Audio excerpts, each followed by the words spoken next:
Bonjour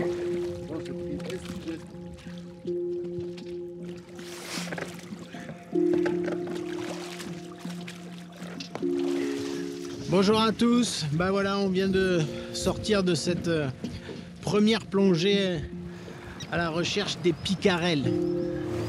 Un poisson ordinaire, mais qui a une reproduction extraordinaire.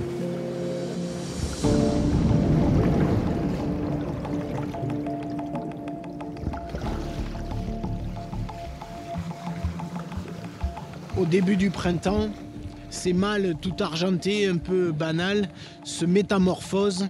Tout à coup, des liserés jaunes et bleus apparaissent sur son corps. C'est le moment où les mâles commencent à parader, où ils vont construire leur nid, attirer des femelles pour pondre dans les nids. Et là, on arrive à ce moment-là où chaque mâle est dans son nid, en train de protéger la ponte. Sauf que c'est pas un ou quelques nids, c'est des milliers, des dizaines, des centaines de milliers de nids collés les uns à côté des autres.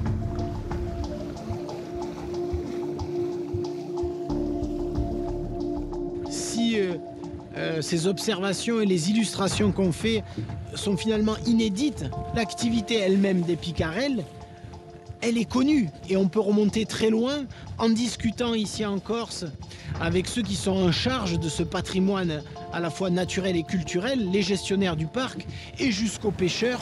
On va voir qu'il y a une longue tradition de pêche autour du picarel qu'on appelle aussi le jarret.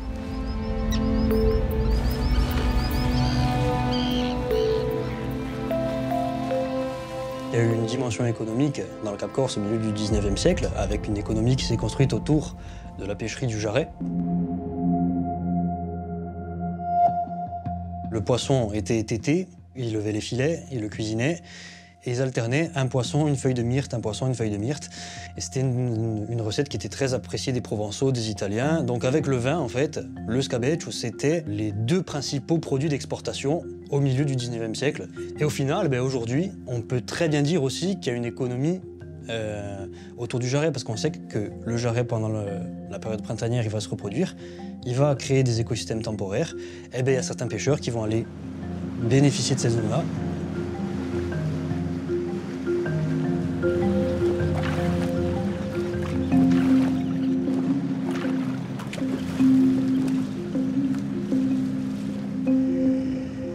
Vous voyez un peu là ou pas? Ouais, là, ouais. Ouais. Ah, ouais. Et tu vois les On voit surfaces, bien. c'est énorme hein, les surfaces. C'est, on dirait, lunaire. Ouais, Hein? ouais, des petits cratères partout, Voilà. perte de vue.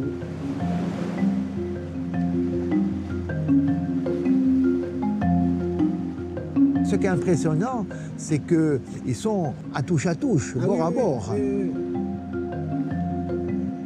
Avec un sondeur comme on l'a, on voit tout ce qui se passe. Voilà.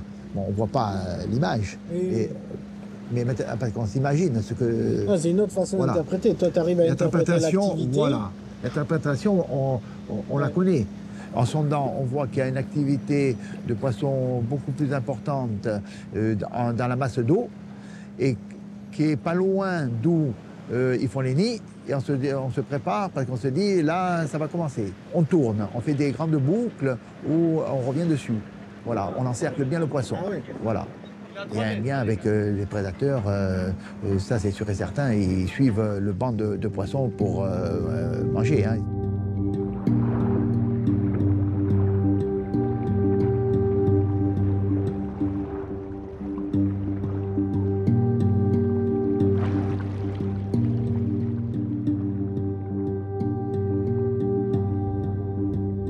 Et puis comme toujours, il y a ce que l'on peut observer en plongée, et puis il y a tout ce qui se passe quand on n'est pas là. Parce que sous l'eau, on ne peut pas rester, le temps est toujours compté. Alors on a développé des petites caméras autonomes qui enregistrent 10 minutes toutes les heures et qui ont une très longue autonomie et qu'on peut laisser au fond pendant plusieurs jours. L'intérêt étant évidemment de mettre ces caméras devant des nids en formation, devant des nids en activité, et puis voir ce qu'il se passe.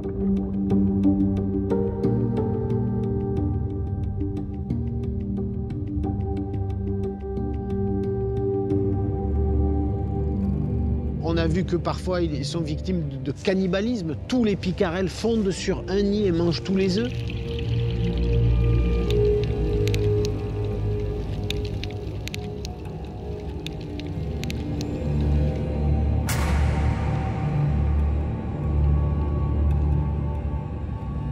En même temps, ils prennent eux-mêmes des risques. On a vu les raies essayer de les attraper aussi.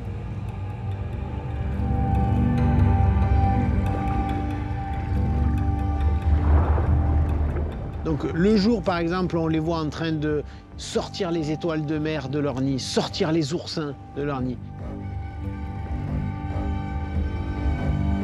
Et puis la nuit, ils font ce qu'ils peuvent parce qu'il y a d'autres prédateurs qui arrivent, des limaces de mer.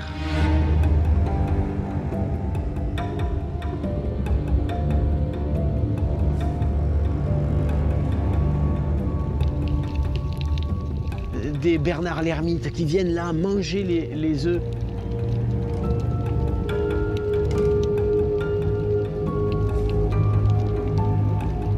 On a vu les roussettes, ces petits requins qui véritablement labouraient les nids et avec leur mâchoire inférieure récupéraient et les rhodolites et les œufs et triaient tout ça dans leur bouche.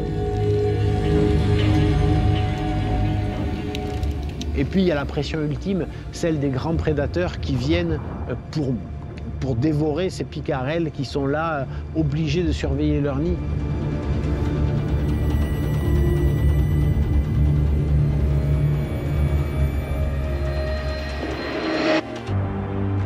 Parallèlement à ça, on installe des pompes à ADN environnementales qui vont réussir à filtrer l'eau et à capter des fragments d'ADN pour, au final, avoir une idée, un panel des espèces présentes dans la zone.